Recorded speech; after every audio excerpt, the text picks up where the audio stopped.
Halo guys, Assalamualaikum warahmatullahi wabarakatuh. Kembali lagi di channel saya, Diary Bansos. Sahabat YouTube, bagaimana kabarnya hari ini? Semoga sahabat YouTube semua dalam keadaan sehat, tambah rizkinya, dan tentunya semakin sukses. Pada kesempatan kali ini saya akan menginformasikan kepada sahabat YouTube semua tentang update status bantuan PKH dan BPNT tahap kedua tahun 2025 di 6NG hari ini di tanggal 23 Mei tahun 2025. Untuk alokasi April hingga Juni tahun 2025, untuk bantuan BPNT tentu bantuannya adalah Rp600.000, sedangkan untuk bantuan PKH bantuannya mulai dari Rp225.000.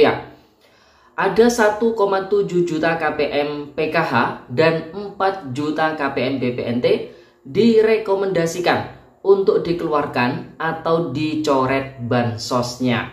Nah, kira-kira informasi selengkapnya seperti apa? Simak terus videonya, jangan skip supaya tidak menimbulkan gagal paham dan tentunya salah paham. Bagi yang baru gabung dan baru kenal dengan channel Diary Bansos, saya ucapkan selamat datang dan terima kasih banyak. Saya mohon bantuannya kepada sahabat YouTube semua untuk terus mendukung channel Diary Bansos dengan cara like, share, komen, dan tentunya silahkan di subscribe channelnya, aktifkan notifikasi loncengnya supaya sahabat YouTube semua tidak ketinggalan di video-video terbaru dari channel Diary Bansos ini. Dan silahkan di share ke grup-grup media sosial sahabat YouTube semua apabila video kali ini bermanfaat.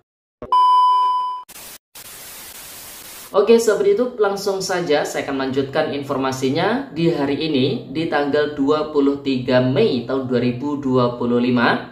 Tepatnya di pagi hari ini saya mengecek di 6NG saya untuk status bantuan PKH tahap kedua alokasi bulan April, Mei, Juni tahun 2025.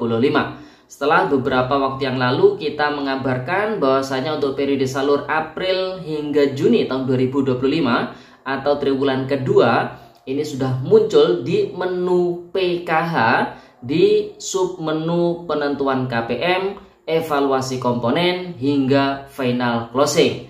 Tapi untuk tahapan ataupun proses yang sudah dilakukan saat ini atau yang sedang dilakukan saat ini itu masih di tahapan awal, yaitu di submenu penentuan KPM. Sedangkan di menu view DTKS ya, ini masih belum ada pergerakan perubahan periode salur dari tahap pertama yaitu Januari, Februari, Maret ke tahap kedua April, Mei, Juni tahun 2025.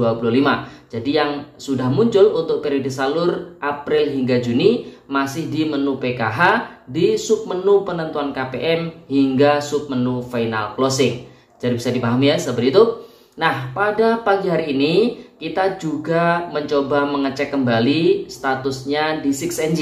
Apakah sudah ada pergerakan lagi atau tidak? Ternyata setelah kita cek per pagi hari ini di tanggal 23 Mei tahun 2025, untuk bantuan PKH tahap kedua sendiri melalui akun 6NG para pendamping sosial PKH, ini ternyata untuk penentuan KPM masih dalam proses dapat dilakukan ya seperti itu.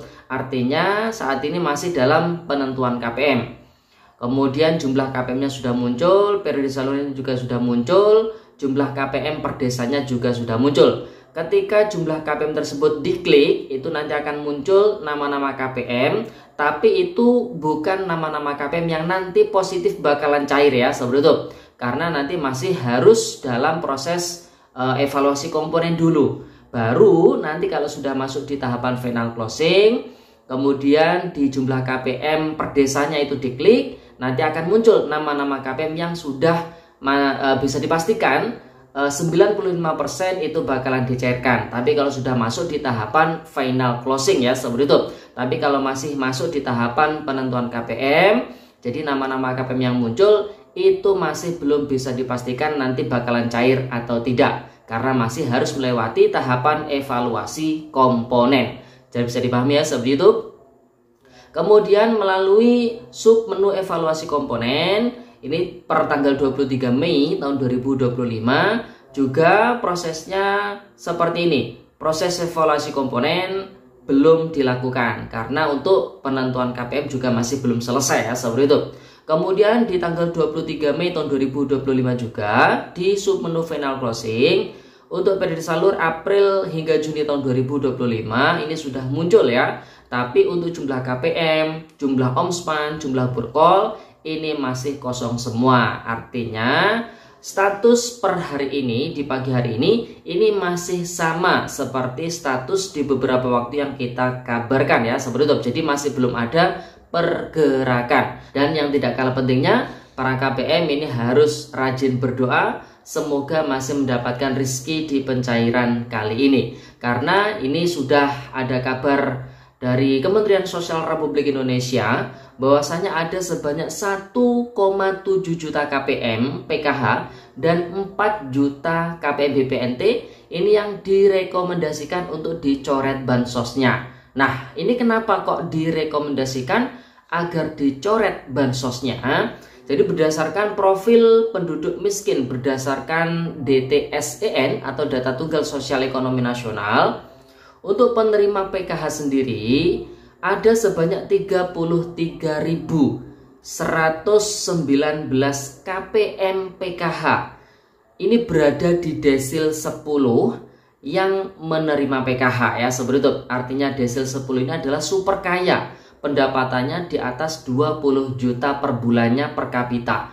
Nah, ini tentunya yang berada di desil 10 bukan lagi direkomendasikan, tapi sudah pasti dicoret ya, seperti itu bansosnya.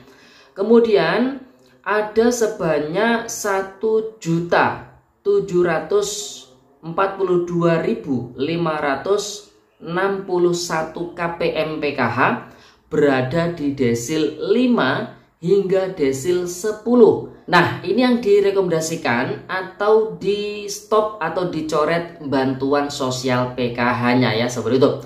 Begitu pula sebaliknya, ada KPM yang berada di desil 1 yang tidak menerima PKH ada sebanyak 5.287.637 KPM. Ini rekomendasinya dimasukkan sesuai kuota ya, seperti itu.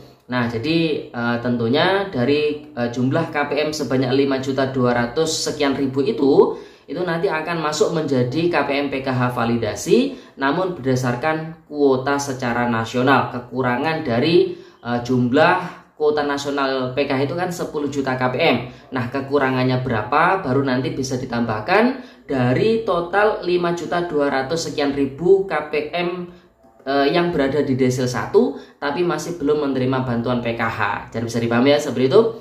Kemudian untuk bantuan BPNT sendiri ada sebanyak 105.109 KPM BPNT yang berada di desil 10 yang saat ini masih menerima bantuan BPNT.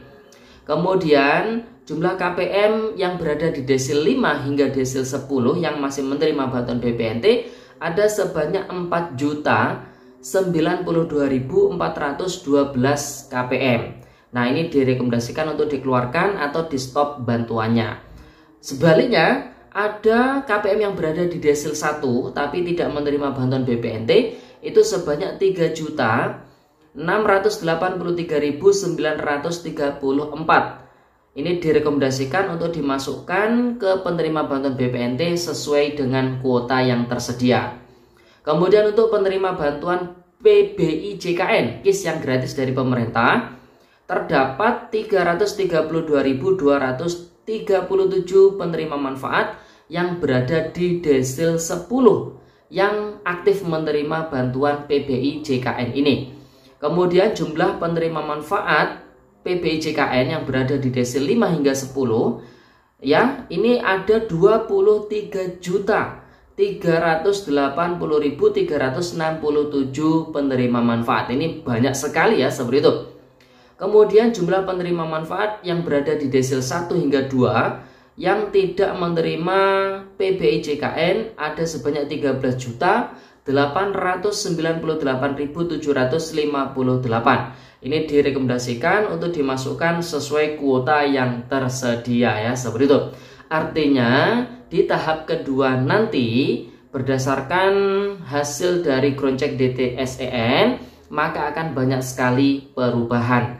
Jadi buat para KPM yang sudah berada di desil 5 hingga desil 10 nantinya ini jangan berharap lagi untuk mendapatkan bantuan sosial di tahap kedua. Nah, namun nanti ketika berjalannya waktu, entah nanti di tahap ketiga atau tahap keempat atau di tahap pertama di tahun berikutnya, ternyata si KPM tersebut ekonominya menurun hingga masuk ke desil 1 hingga desil 4, maka ini direkomendasikan untuk mendapatkan bantuan sosial lagi. Jadi bisa dipahami ya sahabat YouTube.